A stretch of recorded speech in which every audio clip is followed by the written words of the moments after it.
Ihinda-inĩ rĩa ciumia igĩrĩ gũkoretwo na njatũkano gatagatĩ ka amemba ngwatanĩro ya Azimio la Umoja, ndũgamano ici ikĩrĩkana gũcũngĩrĩrwo nĩ amemba ciama cia Jubilee na ODM arĩa marakoretwo magĩa na gĩikaro na president thingira-inĩ wa iregi, ũndũ ũrĩa ũtũmĩte kĩama kĩa Wiper kwĩhanda na kuuga kĩo gĩtirathama kuma ngwatanĩro-inĩ ĩno. We the Wiper Democratic Movement have resolved the following.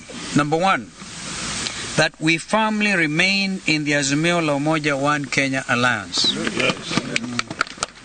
Number two, that we fully support the ongoing Azimio la Umoja One Kenya People's Barazas.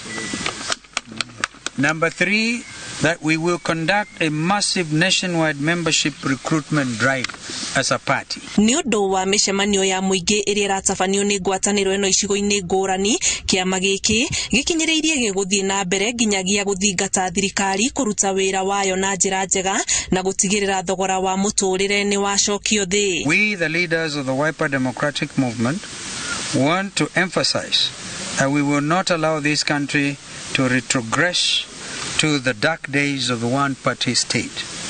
Despite all their efforts, we remain united and indeed intact. Kĩama gĩkĩ gĩkoretwo na cikaro cia thikũ igĩrĩ mwena wa Naivasha, gĩkiuga gatagatĩ ka maũndũ mangĩ macirĩire nĩ kũnyita mbaru magavana arĩa mathurirwo na tigiti wa kĩama gĩkĩ gũtwarithia na mbere ũtongoria matũra-inĩ. As a party, we have also resolved that our county assembly members should fully support our governors and work together as a team. Kĩribotera Inooro TV, njĩtagwo Anigige Wanyamu.